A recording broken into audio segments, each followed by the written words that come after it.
to really feel the weight of that moment, you have to picture exactly where and when it happened, because this wasn't just any stop on a long world tour. It was July 12, 1997, at the Parken Stadium in Copenhagen, Denmark, a venue that night packed with an officially reported 52,347 screaming fans who had been lining up since morning, some camping outside in the chilly summer air just for the chance to be a few feet closer to the king of pop. And from the instant the gates opened, the atmosphere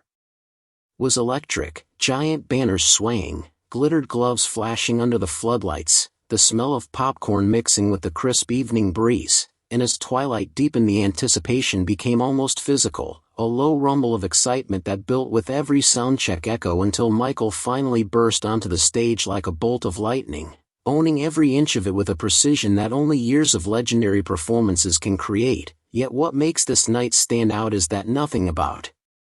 the famous fan duet was planned. Crew members would later admit they had no clue it was coming, and even the tour set list gave no hint that Michael might break routine, which is exactly why the crowd's collective jaw dropped when he suddenly scanned the audience and singled out that one person. Because think about it, this is a man known for perfection, for rehearsals that map every beat. So when he waved security to escort a complete stranger from the pit to the main stage, it sent a ripple of disbelief through everyone from the lighting techs to the backup dancers. And while we don't know every detail about the fan, whether she had a seat up front, whether she'd been dancing like wild the whole show, we can easily imagine her heart pounding as she was guided past layers of security, a moment she'd later describe in interviews as floating in a dream, while behind her the crowd was losing its collective mind, thousands of people pressing forward, raising cameras, screaming into the warm night air as if cheering could somehow slow time. And you can almost see the crew in the wings exchanging quick glances, silently recalculating cues while a single spotlight followed her careful climb up those steep stairs, because this was no longer just another stop on a tour grossing millions. This was turning into the kind of once-in-a-lifetime spectacle that defines why live music holds power no studio track can match. In every detail, the date, the place, the unplanned decision, adds to the legend that people still talk about decades later as one of Michael Jackson's most human, electrifying gestures. As the chosen fan reached the final step onto the vast stage, the entire Parken Stadium seemed to lean forward, 52,000 eyes locked on the unfolding drama while the band held a quiet chord, waiting for Michael's cue. And the build-up to this split-second decision felt almost cinematic because just minutes earlier he'd been scanning the crowd between verses of "Wanna Be Startin' Somethin'," catching flashes of homemade signs and glittered hats, when one figure, a young woman in a white jacket with a sparkling silver scarf, caught his attention by belting every lyric like she was part of the show, and witnesses later said she never once broke rhythm, matching his dance moves from the floor with fearless energy, which explains the slight smile that flickered across Michael's face as he stepped toward the edge of the stage, extended a finger, and locked eyes with her, a gesture so subtle it took a heartbeat for the audience to realize what was happening. And when security guards saw the signal, they hesitated for only a fraction of a second, then moved quickly, forming a path through the dense pit as the woman's friends screamed and urged her forward, the crowd around her parting in disbelief as if Moses himself had arrived. And as she was lifted over the barricade, she later recalled thinking she might faint from the sheer shock. But adrenaline pushed her feet ahead while camera operators scrambled to capture the scene for the giant jumbotrons, and you can almost hear the gasps rippling through the stands, people slapping each other's shoulders and shouting, "He picked her.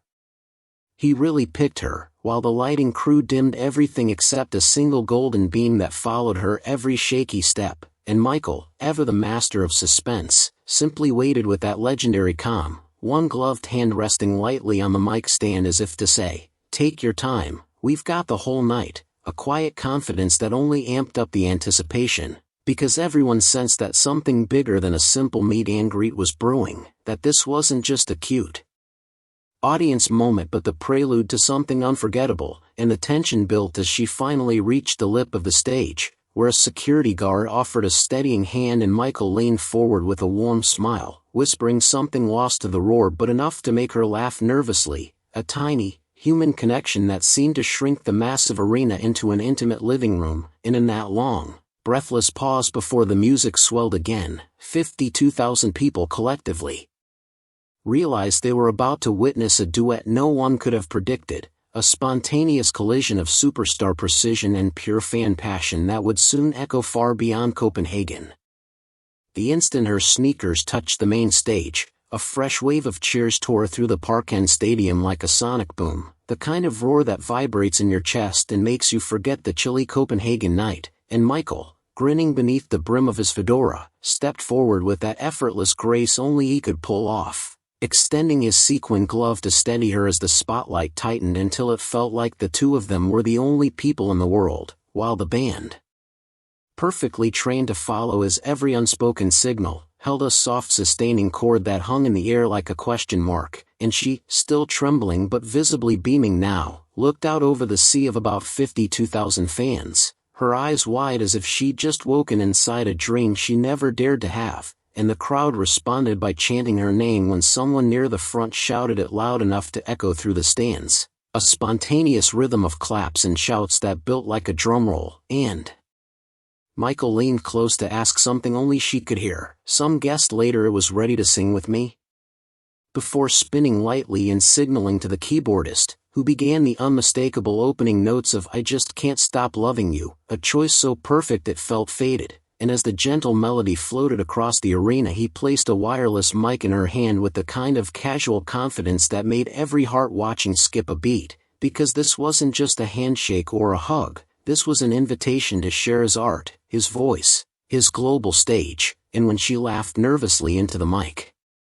the entire audience cheered encouragement, thousands of strangers instantly united behind her, while Michael stepped slightly back, offering a reassuring nod and a playful spin, clearly enjoying the delicious tension of the moment, and cameras panned across faces wet with tears and pure disbelief, parents lifting kids onto shoulders, couples squeezing each other's hands as if to say, "Can you believe we're seeing this?" While security and crew members stood frozen at the wings, some with huge grins because even they knew this kind of magic couldn't be scripted, and for a long, shimmering beat the stadium seemed to hold its breath as Michael and this ordinary fan, now anything but ordinary, stood side by side at center stage, the king of pop poised to transform a random encounter into a memory that would travel around the world and live for decades in concert lore.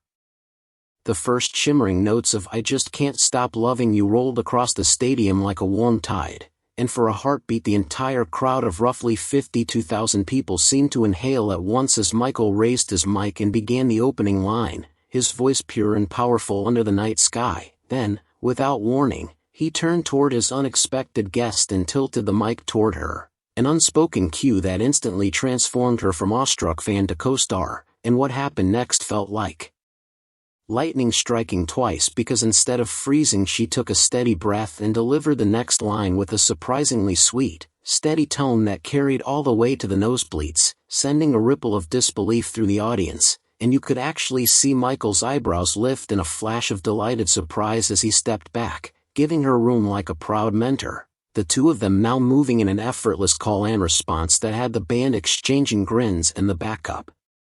singers nodding in time, while the big screens captured every glance and smile between them, magnifying the chemistry of the moment until it filled every corner of Parken Stadium, and when the chorus hit the crowd erupted in a unified roar so loud it drowned out the PA for a beat, phones and camcorders shooting shaky footage that would later light up early fan forums and eventually rack up millions of views online, and what made it even more magical was how naturally they shared the stage.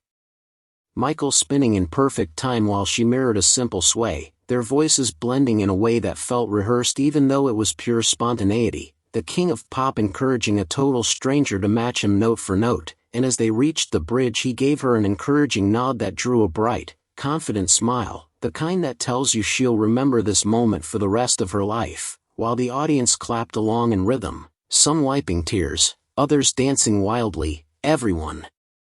caught in a wave of joy that no lighting effect or stage design could ever manufacture, and for those few minutes the stadium wasn't just watching a concert, they were part of a living legend being written in real time, A duet so unexpected and flawless that decades later fans still talk about the night Michael Jackson shared his microphone and his spotlight with a random fan who proved she could hold her own beside the greatest performer on earth.